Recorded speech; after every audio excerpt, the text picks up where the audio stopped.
I really love wild salmon, but I worry about them a lot. I think we all should.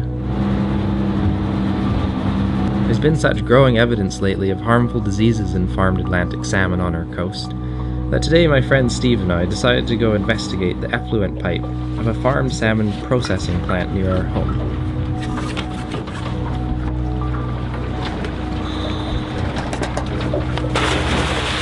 So the fish that are being slaughtered today were raised by Cermaq Canada at their Raza Island site in the Discovery Islands, and then loaded onto a packer and transported to this processing plant in Browns Bay on Vancouver Island, which we were very curious about.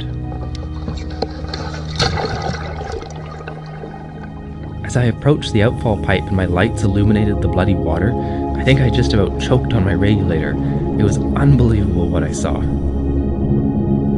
The processing plant was releasing the blood of thousands of farmed Atlantic salmon right into British Columbia's largest wild salmon migration route. A third of all the salmon in British Columbia swim past this bay. Norway, where this industry came from, demands extensive disinfection of blood water because they've associated disease outbreaks with the release of infectious waste from these processing plants. Go figure. But in beautiful British Columbia, we're just dumping it in the channel, but it's out of sight, so no one knows.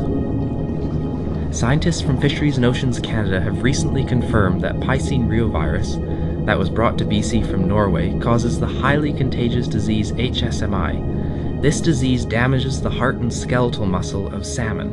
80% of Atlantic salmon on British Columbia's coast have Piscine reovirus. Are we crazy? We all know blood carries viruses. This is an infectious disease. And yet we're mixing it with these. Juvenile wild chum and pink salmon in the very same bay that we're dumping farm salmon effluent from the packing plant right over here, only a few hundred feet away. So you can see the pipe coming down right there.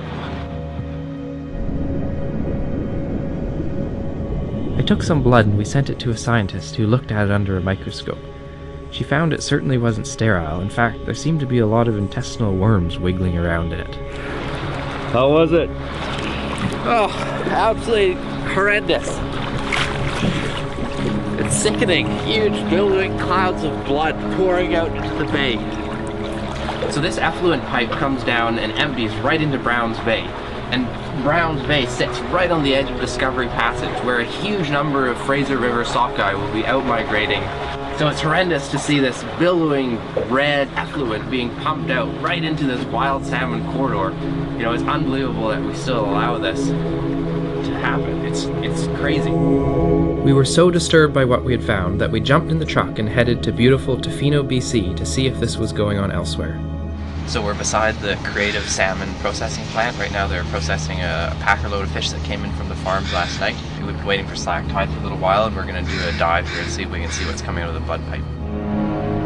Blood water pouring into downtown Tofino Harbor, and this time with huge schools of rockfish and perch feeding directly on the raw effluent and introducing it into the food chain of Clayoquot Sound.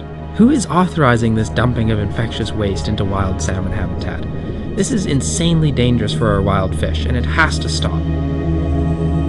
If we want wild salmon to survive on our coast, this dirty aquaculture industry needs to change.